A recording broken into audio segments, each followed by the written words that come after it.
My name is Agbonkhianmeghe Orobator. I'm a Jesuit, originally from Nigeria, and currently I have the pleasure of serving as the president of the Jesuit Conference of Africa and Madagascar, which is based here in Nairobi, Kenya. I wrote this book, Confessions of an Animist, primarily because I wanted to tell a story.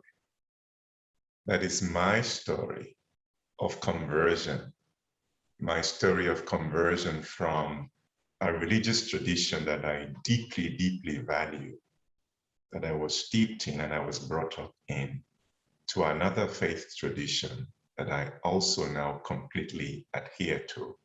So it's a narrative of a journey of conversion from one faith tradition to the other, but also trying to underline the fact that conversion for someone like me, or anybody for that matter, is never a complete break, an automatic, drastic decoupling, that somehow the grace of God that has sustained a person through the experience of a particular faith tradition continues to be present even when that person makes a transition. And why it's important for us as scholars, theologians, particularly in Africa, to recognize that synergy between religious traditions. Well, the point that I'm making in the book really is that when you look at the narrative of missionary Christianity, missionary Christianity supposedly came to a space in Africa that was completely either dark or absolutely bare in terms of religious values, principles, practices. And so missionary Christianity made an implicit claim that religion begins when missionary Christianity arrives. Now, using my own experience, I try to demonstrate that in Africa, a seed is already planted, and this seed has nourished generations of people and continues to do so even before the advent of Christianity. And that Christianity and other religions, in fact, chronologically speaking, come into the scene after this seed is already sprouted and blossoming. And therefore, whatever we claim as the success of Christianity or any other faith tradition needs to honor its debt to this religious foundation, which I call African religion, and which I, as a Christian, pay my own respect to, because that's what opened my eyes. And that's the space in which the grace of God opened me to this experience of being a believer in Jesus and a believer in the God of Jesus Christ. I'm aware that the book itself has generated quite a bit of conversation, sometimes controversial conversations, about the content, about the thrust, about the perspective, and that is understandable. That's what any good book should do, should provoke and generate reaction, conversation, discussion. There are discussions around, for example, the very term animist. And what I try to do, first of all, is to reclaim that term from the debris of stereotypes and prejudices under which it was buried by missionary Christianity and religious studies generally, where the term was used in reference to practice in particular contexts here in Africa that demeaned not the practice itself, but the people who were then, by association, referred to as animists, heathens, pagans, and all manner of negative designations. But what I try to show is that animism, or being an animist in itself, points to something deeper, that if we can cut through those stereotypes and prejudices, we begin to discover that there is a livingness, a connection with nature, a connection with the depth of life, which people celebrate as a way of living, which imbues objects, structures, locations, people with a certain sense of aliveness. That aliveness commands respect, compassion, and the showing of dignity. If we see animism like this, then we celebrate this even within the context of Christianity, where God's Spirit enlivens, inspires, and actually quickens to life everything we see around us. And to be in connection with that Spirit, I argue, is a form of animism. But putting aside all the detritus, the stereotypes, and the prejudices that we've heaped on that term, that's part of the controversy, and I understand that. But also, I expect that in making this claim, I'm telling a story. I want to be able to tell a narrative that fits my experience as an African Christian. I don't want someone else to tell that story for me. And so for me, in theology, generally, African theology, I value the principle of agency. That until and unless African theologians are able to articulate and generate their own narrative of faith and religion and practice in Africa, we will not be able to tell, as gospel says, of the great things that God is doing on our continent.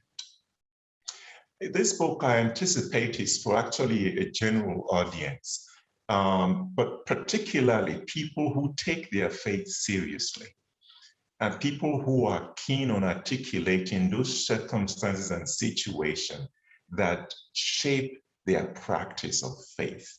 And I mean this, not only people who actually are of one denomination or the other, but people of faith generally.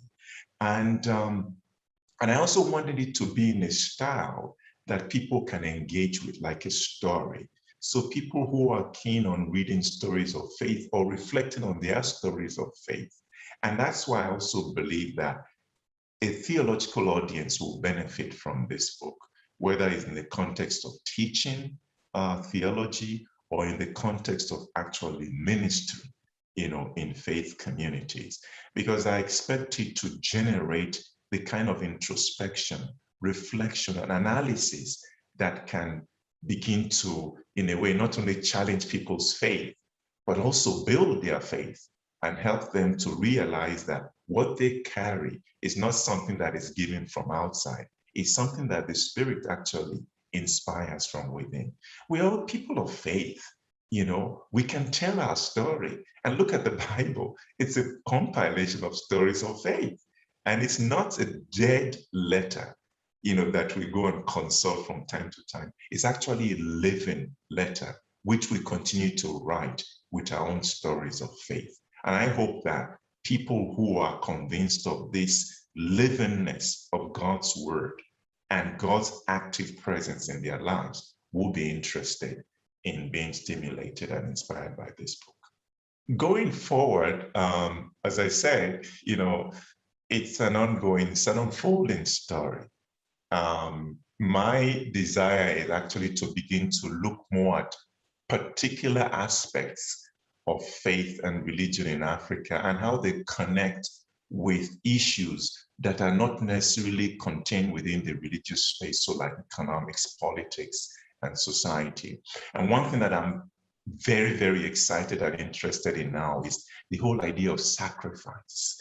Because when you look at African religion in general, that ceremonial, ritual, sacrificial dimension is very strong. And of course, that is true in Christianity, it's true in Islam. But what I want to do is, is there a way we can connect that with how, for example, politics and leadership works?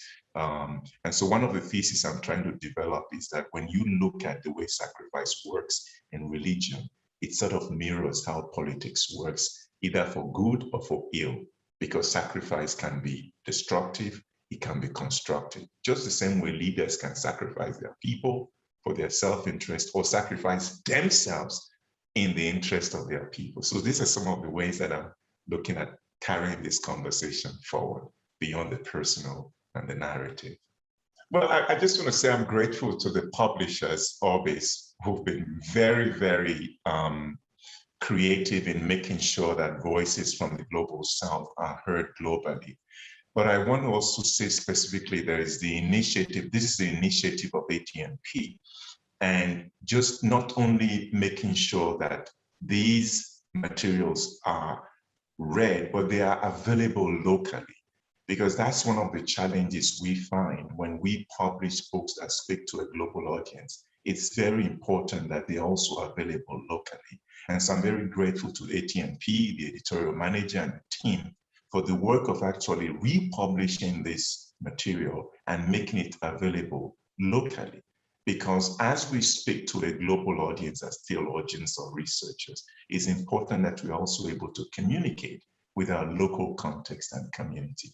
I think there's a particular edge that ATNP has, and I am praying and hoping that this will be just one of several to come to really enrich not only religious and theological education, but the faith life of people in Africa. At the end of the day, writing is important, publishing is important, but it's very important that we remember that this is a faith experience.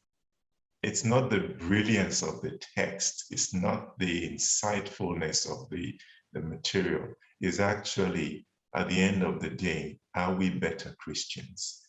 Are we people who are more rooted and grounded in the gospel? Are we better imitators of Jesus Christ?